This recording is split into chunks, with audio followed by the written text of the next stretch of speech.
कल कौन सा वंश पढ़ा रहे थे आपको? कल पढ़ा रहे थे चंदेल वंश, है ना।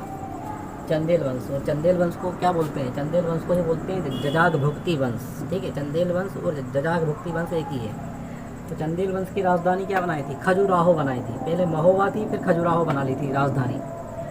और इसका संस्थापक कौन था? नन्नुक था। इसमें जो राजा आया दूसरा, उसका नाम था यशोवर्मन। कौन आया था? यशोवर्मन। इसने क्या करा था? विष्णु भगवान, इसने विष्णु भगवान की और चतुर्भुज रूप में विष्णु भगवान की मूर्ति बनवाई थी। कहाँ बनवाई थी? खजुराहो में। इसके बाद राजा आएगा धंग राजा आएगा। कौन सा? धंग राजा। धंग राजा जब आया तो इसने कंदरिया महादेव का मंदिर, कंदरिया महादेव का मंदिर और जो नंदी होता है, नंदी की बहुत बड़ी प्रतिमा बनवाई थी खजुराहो में ही। और धंग राजा ने क्या बनवाया था? जगन्नाथ का मंदिर भी बनवाया था, विश्वनाथ का मंदिर भी बनवाया था और वेदनाथ का मंदिर भी बनवाया था। ठीक है, ये सब अपने शंकर भगवान का भक्त था धंग। और इस धंग राजा ने ही कहाँ ली थी? समाधि ली थी, जल समाधि ली थी। गंगा यमुना सरस्वती के संगम पर क्या ली थी? जल समाधि ली थी। यहाँ तक बता दिया है आपको। ठीक है, धंग राजा के बाद, अब धंग राजा के बाद जो आएगा उसका नाम रहेगा विद्याधर। क्या रहेगा? विद्याधर। ठीक है, ये मैप रहेगा।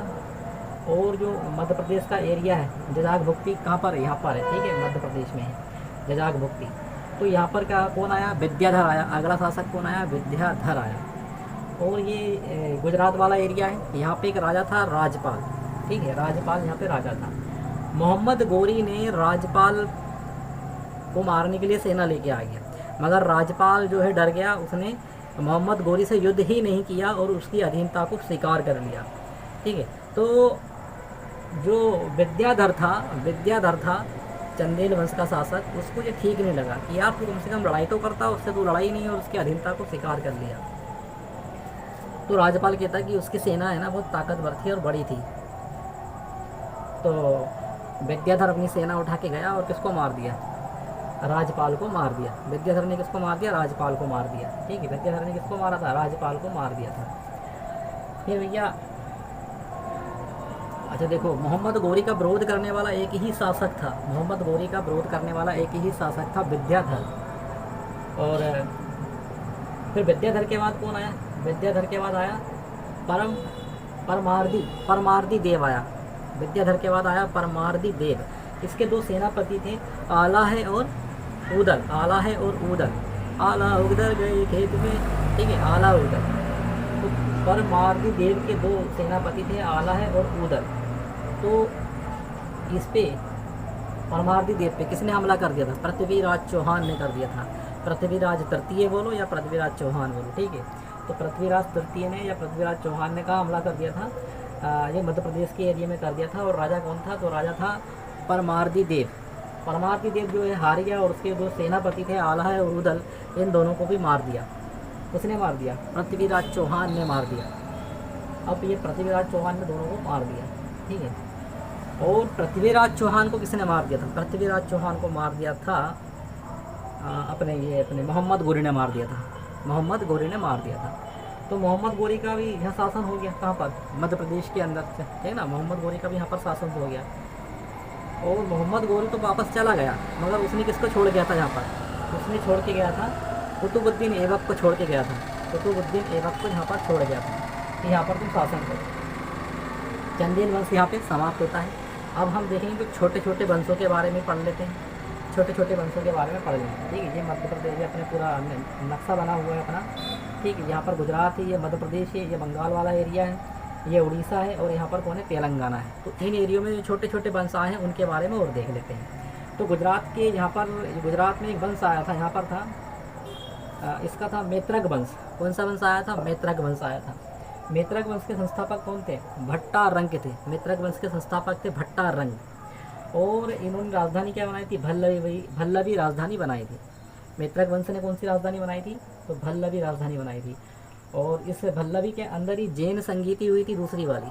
ठीक है, तो ये हो गया मैत्रक वंश। इसके बाद जो मध्य प्रदेश वाला एरिया है, यहाँ पर आया था कलचुरी वंश। कौन सा आया था? कलचुरी वंश। कलचुरी वंश, और इसी को हम बोल सकते हैं चेदी वंश। तो कलचुरी वंश कहाँ पर आया? मध्य प्रदेश में आया। तो इसके अंदर जो संस्थापक होगा कौन होगा? कलचुरी वंश का संस्थापक होगा कोक्कल। कौन होगा? कोक्कल प्रथम। कोक्कल प्रथम। ठीक है, कलचुरी वंश का संस्थापक कोक्कल प्रथम। इसने विक्रमादित्य की उपाधि को लिया था। तो सबसे फेमस विक्रमादित्य की उपाधि किसने ली थी?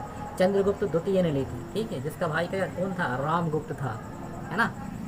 तो 14 ऐसी उपाधियाँ ली थी विक्रमादित्य की। सबसे पहले किसने उपाधि ली थी? मालवा के शासक ने ली थी, शक शासक को मार करके। कल्चुरी वंश का संस्थापक कौन हो गया? कोक्कल हो गया, कोक्कल प्रथम। उपाधि कौन सी ली? विक्रमादित्य की उपाधि ली। और इसने राजधानी क्या बनाई? कल्चुरी वंश की राजधानी बनी थी त्रिपुरी। त्रिपुरी क्या बनी थी? त्रिपुरी। अब यहाँ आते हैं बंगाल वाले एरिया में। यहाँ पर जो है किसका शासन था? यहाँ पर था गौड़ वंश था। क्या था? गौड़ वंश। बंगाल में पहले क्या था? गौड़ वंश। और यहाँ पर शासक था शशांक का। शशांक कौन सा शासक? पढ़ा दिए शशांक तो आपको, शशांक। तो शशांक जो है, शशांक ने किसको मार दिया था? राजवर्धन को मार दिया था और बोधि वृक्ष को कटवाया था, ठीक है। और आज बोधि वृक्ष की जो पीढ़ी चल रही है वो 6वीं पीढ़ी चल रही है। और शशांक को क्या, शशांक जो है उसको किसने मारा था? उसको मारा था हर्षवर्धन ने मार दिया था, ठीक है। तो ये गौड़ वंश भी क्लियर हो गया। अब हम देखेंगे ये अपना उड़ीसा वाला एरिया। उड़ीसा वाला एरिया, यहाँ पे एक वंश आया था पूर्वी गंग वंश। उड़ीसा में कौन सा आया था? पूर्वी गंग वंश आया था, वो उड़ीसा में था। इसका जो राजा आया था उसका नाम था आनंद वर्मन। क्या था? आनंद वर्मन। तो आनंद वर्मन ने भैया जगन्नाथ मंदिर बनवाया था। आनंद वर्मन ने क्या बनवाया था? जगन्नाथ मंदिर, जो कहाँ है? पुरी में है, उड़ीसा के पुरी में है, ठीक है। जगन्नाथ का मंदिर कहाँ है? उड़ीसा के पुरी में है। रथ यात्रा वगैरह निकलती है और ये बड़ा फेमस मंदिर है, विदेश तक के लोग भी यहाँ पर आते हैं। दूसरा राजा आता है नरसिंह। कौन आते हैं? नरसिंह। दूसरा राजा आता है नरसिंह। कौन से वंश का? पूर्वी गंग वंश का दूसरा राजा आता है नरसिंह। इसने सूर्य मंदिर बनवाया था। सूर्य मंदिर बनवाया था उड़ीसा में ही। कहाँ बनवाया था? तो कोणार्क में बनवाया था। कोणार्क में क्या बनवाया था? सूर्य मंदिर। और फिर आएगा तीसरा राजा आएगा नरसिंह देव आएगा, ठीक है। अब कौन आएगा? नरसिंह देव। ये कौन था? नरसिंह था और ये नरसिंह देव है। तीसरा राजा आता है नरसिंह देव। इसने लिंगराज का मंदिर बनवाया था। मतलब लिंगराज का मंदिर बोले तो भगवान शिव जी का मंदिर बनवाया। ये कहाँ पर है? ये भुवनेश्वर में है। तो जो पुरी है, कोणार्क है और भुवनेश्वर है। और मंदिर जो है जगन्नाथ का मंदिर, सूर्य मंदिर और लिंगराज का मंदिर, ये कहाँ पर है? ये सब उड़ीसा में है। तो ये भी अपना क्लियर हो गया। पूर्वी गंगराज भी क्लियर हो गया। अब हम उसी के नीचे आ जाएंगे यहाँ तेलंगाना में। कहाँ जाएंगे? तेलंगाना में। ये बड़ा खास है। तेलंगाना के अंदर भैया कांकतिया वंश है। कौन सा वंश है? कांकतिया वंश। तेलंगाना में कांकतिया वंश है। तो कांकतिया वंश जो है इसका पहला राजा होगा बीटा, जो कोई काम का ही नहीं था। दूसरा राजा आएगा रुद्र प्रथम। तो बीटा प्रथम आ गया, रुद्र प्रथम आ गया, दोनों कोई काम के नहीं थे। तीसरा राजा आता है, उसका नाम रहता है प्रताप रुद्रदेव। नाम देख लो कितना भयानक है। क्या है? प्रताप रुद्रदेव, ठीक है ना।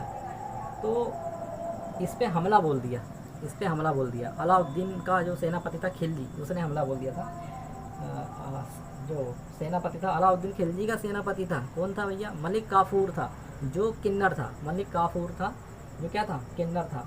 तो भैया सेना लेके आ गया। तो रुद्र जो है, प्रताप रुद्रदेव जो है वो डर गया। उससे किससे डर गया? एक किन्नर से डर गया। तो प्रताप रुद्रदेव ने क्या करा? एक सोने की मूर्ति को जंजीर से लपेटा और भेंट में दे दी। किसको दे दी भैया? मलिक काफूर को दे दी। कहा कि अपने राजा को देना और हम आपके अधीनता को स्वीकार करते हैं। और गधे ने एक और काम करा। क्या करा? जो हमारा कोहिनीर हीरा वो भी दे दिया भैया मलिक काफूर को। ये भी ले आओ, हमारे कोई काम का नहीं। कोहिनीर हीरा भी किसको दे दिया था? मलिक काफूर को दे दिया था। किसने दिया था? कोहिनीर हीरा किस वंश का था? तो कोहिनीर हीरा जो था काकतीय वंश का था कोहिनीर हीरा। और काकतीय वंश ने मलिक काफूर मतलब अलाउद्दीन खिलजी की अधीनता को स्वीकार कर लिया था। अगला वीडियो कल बनाएंगे। जब तक के लिए जय हिंद, जय भारत। आप अपना ख्याल रखिए।